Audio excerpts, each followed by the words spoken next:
Alright everybody, welcome back. It's been a while, so I'd like to, want to reboot the channel a little bit different way. I'd like to kind of have it be you guys following me from this point forward on my confiscating the fly plan fish shore journey. And with a little bit of a twist, just to add some more perspective and make it more organic. The person behind the camera is Eric. He's going to be kind of popping in and asking questions and things like that, whatever pops into his head. So it'll be more like a conversation than me just kind of sitting here blasting whatever I'm doing off or trying to do some silly TikTok trend or whatever the case may be. But just to keep the information digestible as well as useful. I feel like, information being useful is more important than, just getting something out there. I'm kind of done just trying to put stuff out there. I want to make sure that there's actual use and kind of answer some questions about how I do what I do and whatnot. So this is where we do what we do. This is where I keep my office space. This is my gallery. If you've ever seen me post stuff about my gallery, it's this. So just to kind of give you guys like a quick walkthrough of some of the stuff that I currently have active. Some of these tanks are 3 years old. I believe that's the oldest I have going on right now. And we'll actually start with the oldest tank that I have. This tank's going on 3 years old. It's 60 feet. Has an all-in-one amp, mapping style, some filter in the back. I'm not a big fan of it, but it seems to do the job. I mean, it's been up and running for a while. No issues getting it started or anything. As far as life in it, there's just some shrimp right now. I have to get much in there. The fish I did have in there jumped right out. So that's my bad for not having a lid, but it's kind of hard to do a lid on stuff when you build out of the tank. So I'll come up with a better solution before I just kind of toss those things back in. This tank here is actually, we're going to do a very quick, subtle peek at it. This is one of my competition tanks this year. So can't get too into it. I'll really show you a great angle under it. It's more than the This here was going to be my KIHT entry for this year, but I kind of goofed and got too busy with doing other things and got into a car accident and things got out of control with me taking care of it. So I'll probably revive it, give it some love and then get it back on track. And who knows, maybe enter it something a little further down the line. But I like the forest scape thing. It's going to be something I work on more. I love that feel of mountains and trees and just the ruggedness of it all. I grew up, born and raised in Florida, and we don't have that many mountains down here. So when I am in the mountains, like North Carolina in particular, I absolutely get lost in how happy I am trailing around there. So I wanted to bring a little piece of that and kind of have something that I can stare off into and just have the memories of what I used to be able to see when I did go to camp and stuff like that through the Carolinas. This here's the start of my IATLT tank for 2026.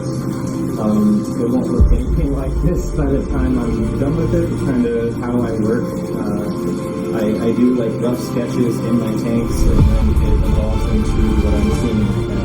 I'm not great pen and paper, I'm not a sketcher, I'm not any of that. I found for my personal process that messes me up because I can't translate what's going on in my head onto a piece of paper. It's just not enough dimension and I don't have the skills, I guess, to do that. So the way I do things is a little bit different, and I'll explain how I obfuscate and my methodologies behind what I do and the ways I do it in further videos and such. This here's another really old tank that I've had up now for probably, actually not really old, I say that, but I guess old and relative to what is in here. It's only about 2 years old, but I had some serious issues probably about 8 months ago or so where all my Viriocal and Sulawesi, the little grassy guys down there, they all melted out in the front of my tank and it caused some crazy algae to start popping up. So I'll probably do a full reset on this. I just haven't got to it yet, but that'll be fun for you guys to watch. I do plan on keeping this in the theme of an Irigumi, basically an origami that I'm doing only Viriocal. So I still want to keep it that theme because I really like that idea. idea. But maybe swap some hardscape and redo the soil and stuff like that. So this one here is my Dutch for this year. I do plan on entering in the 2025 AGA Dutch competition. So I can't show you a full view of it or go over it too much. You'll see a lot more of it later on once it goes through. I'll do a few videos of how I do maintenance on it, and I'll post those after competition results and stuff, so you guys can see how I maintain the Dutch and what I do a little bit differently than maintaining a plant aquarium, because they're two different beasts. You know, an aquascape with plants and a Dutch tank are maintained completely different. So we'll go over that again later on. And for now, I mean, it's looking good. I need some growth to happen here, but I've got a few months before my deadline, and you know, I use APT fertilizer and no issues with growth. This here is a 60-gallon breeder. It's my kind of just a hobby tank. I designed this for Alexa and I just to have something that we can enjoy, fish that we like in an aquarium without having to really have any kind of goal. And you know, back to the base days of aquarium keeping, where it wasn't about competition, propagation, breeding. I guess still propagation in a way, but you know, more so just enjoying what's happening in the aquarium. I probably spend the most time just kind of looking at this one. It's one of my favorites as far as like just the simplicity and the flow of it. I really like it. Basically, the only real goal I have is to see how big of a hydroponic mountain I can grow. And it's working out.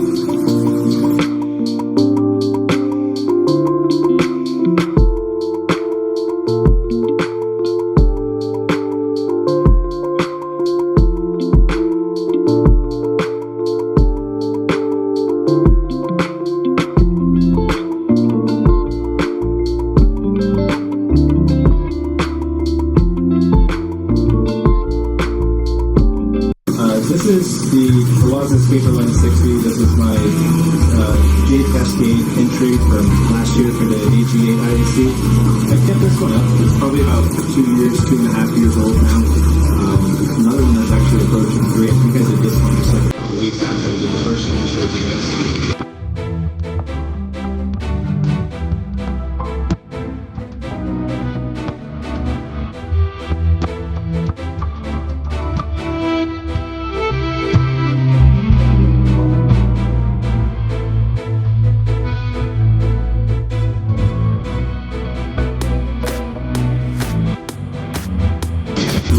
It's pretty clean, but it hasn't been my main focus. My main focus has been my competition tanks and escaping the new stuff. So, yeah, we'll go over more initial breakdown stuff on this one, because again, this is another one that's approaching its time of where I might want to, you know, either utilize some of the plants elsewhere or utilize some of the hardscape elsewhere. So we'll see, but the first one is going to be the first one that I showed you today. At least all that I would like to go over at first. There is some more things that we'll touch on, but there's some stuff inside that I actually would like to include in this first little video, just so you guys can see what I have going on in my main living area of the house. So these are some of the tanks that I keep in the main living area of the house. This is an Escaper Line 90. The hardscape inside here is Silverstone that I acid washed with muriatic acid. That does amazing things with stone. If you've yet to give that a try, definitely do. I'll have a video, and I have an older video that I've shown the process to it. I'm going to remake that video so it's a little bit better. But you know, this is my current, you know, I guess plaything that I've been goofing off with. Is I wanted to do like a nice mountainscape and use solely carpeting plants and low growing plants and stuff like that. And I had a lot of fun doing the hardscape. It was my first tank that I did post road accident, so it was a lot of therapy for me. Aquascaping for me is like the greatest therapy you can think of, no matter what is going on in your life, be it, you know, even pain to a point. You know, it just takes your mind and centers you and allows you to be with what you are creating, as opposed to having your mind be the 9,000 other places that the world wants your mind to be. So it feels good good to have done something new in my own, of my own. Because I've had clients that I do tank sports like that, and that's always fun. But the fact that this is something that I can continue to play with and mess with now since what happened is awesome. Here I have my little skate bar, as I call it. These tanks, I'm not gonna lie, they could use some more love, and definitely going to get into this one first. Probably going to be the first video, apart from the introduction video that you're watching now, is going to be me getting and just cleaning up the Gingaruba tank. Those little fish in there that look like Emma guppies are Gingarubas. They're very, very cool live bear. Similar behavior to Emlers, but in my opinion, much cooler.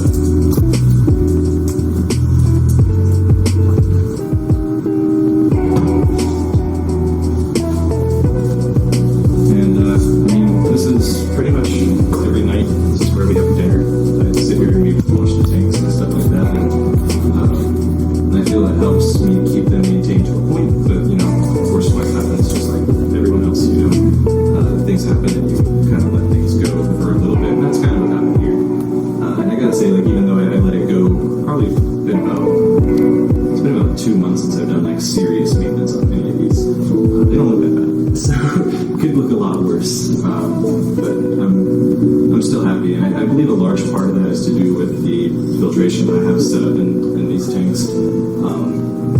Like in this here we have the Awaza Biocompact 50, which I'll get into more in the first video, and then the Biocompact 25. Both of those are just absolutely amazing internal filters. If you're looking to do something that's nano or smaller, that's the way I would probably look to going. But we'll go over more of that in the next video. Behind me here is one of my plant racks. This is my kind of indoor grow up. I've got two greenhouses outside that I do a lot of stem plants and stuff like that, carnivorous. But inside I like to keep my Bucephalandra, the Ovoia Mendensis, and some of the Lageranthus and stuff that I keep. So we'll go over how I create bins and what supplies I use and all that other fun stuff too in the future. So lots of stuff to come. I hope everybody's excited that I'm back. I'm happy to be back. I'm excited to start sharing information with you guys again and start answering questions and really, do what makes me happy, which is sharing my passion for aquascaping, passion for plants, and passion for the aquarium hobby in general. So if anybody has any questions about their own setup, or if anybody has seen something in these videos that they would like to know more about, just comment it below and we'll go over whatever you want. So think of this mainly as like, yes, you're following my aquascape journey, but you kind of get to play it like an MMO. You get to click which decision I make as far as what I'm going to be doing throughout this channel. So I'll leave it up to you guys, the viewers, to let me know what you'd like me to go over first. And if I don't get anything jumping out at me right away, I'll just keep rolling with what I like to do. So thank you guys, and I look forward to bringing you more soon.